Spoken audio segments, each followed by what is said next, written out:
This is the most painful and difficult thing I've ever gone through, for sure.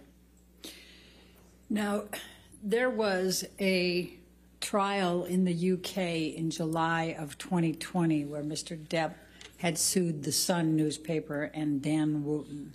Do you recall that? Yes. And what was your level of participation in that lawsuit, in that trial? Well, I was not party to that lawsuit. I was a witness, I suppose the primary witness, since it dealt with the truth of the relationship that I shared with Johnny.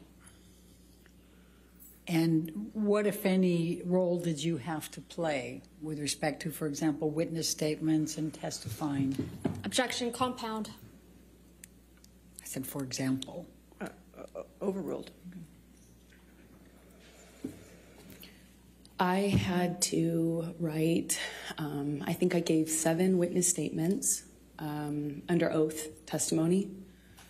I sat on the stand for 4 days under mostly cross-examination.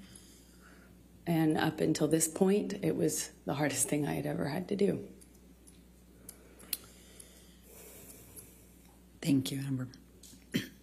I'm going to take you back, and if you can just tell the jury a little bit about your background. Tell us where you grew up. I come from Austin, Texas, a small town outside of Austin that you probably haven't heard of.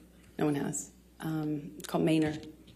And I was raised by my mother and my father, and I grew up with a little sister, although I have a big sister as well.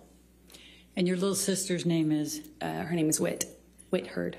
And how much of an age difference is there between the two of you? Whitney and I are about 1 year, I think we're 16 months apart, so right next to each other. And what did your father do for a living? My father broke horses and did construction. He painted houses, and hunted and fished, but that was for fun. And what did your mom do? She worked for the state of Texas. Let me just, since you talked about the breaking horses, can you just tell the jury what your role is in assisting your dad on that and what is involved in breaking horses? Objection, leading. Can you just tell me about? Overruled, good. You just got to stay on, basically. I would help him. I was more of a crash test dummy. You know, when you train a horse, it's a wild animal. It doesn't necessarily like to be ridden. And there are people out there who are crazy enough, like my dad, to pick that as a profession, I guess. And he was really good with horses, and I was the son he never had, so it was my job to, stay on. And what, if anything, did you learn from your father about how to react to the horses? Well, with training horses, I guess the key things are to not show fear, not get intimidated, not show fear, be tough and calm. Tell the jury a little bit about your educational background during those growing up years and your work experience. I worked any job that I could from the time I was really young. I wanted to get out of Texas and do something with my life and see things and do things.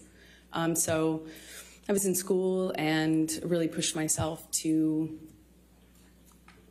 I just always pushed myself to be able to accelerate the process. I wanted to, get out of school as fast as I could, and I wanted to do more things with my life than stay in Texas. So what types of things, so where did you go to school when you were younger?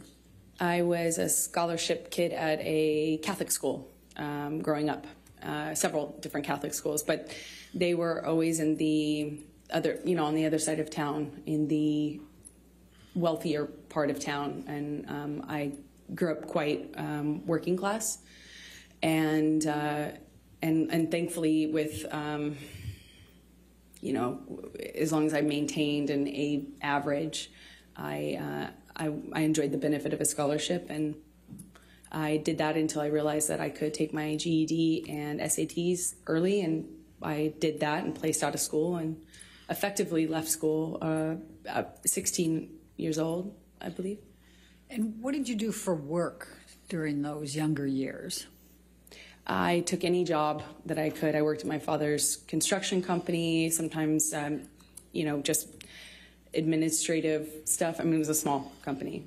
But I answered phones, and I worked at like a modeling agency that was also, you know, offered photography classes, makeup classes, hair and makeup classes for people that were pursuing a career in entertainment. And I started taking classes that I paid for by working there, effectively as a trade. And I eventually worked there long enough to be able to pay for my headshots, which are the pictures that you use in the industry to promote yourself, you know, in whatever, acting, modeling, or both. Okay. And what, if any, charitable work did you do when you were still young? It started off as a requirement for the school I went to, and then I liked it so much, I think, because it meant I wasn't at home, and that was important to me, is just to not spend time at home. And I really loved meeting people, so I worked at the soup kitchen every morning before school, during the school year, for about 4 years. I didn't go on weekends, but on weekends I would do various things. Worked at children's museums, typically, because they would work with younger volunteers, and mostly soup kitchens and things involving children. I worked at with deaf kids for a while, and yeah, I love it.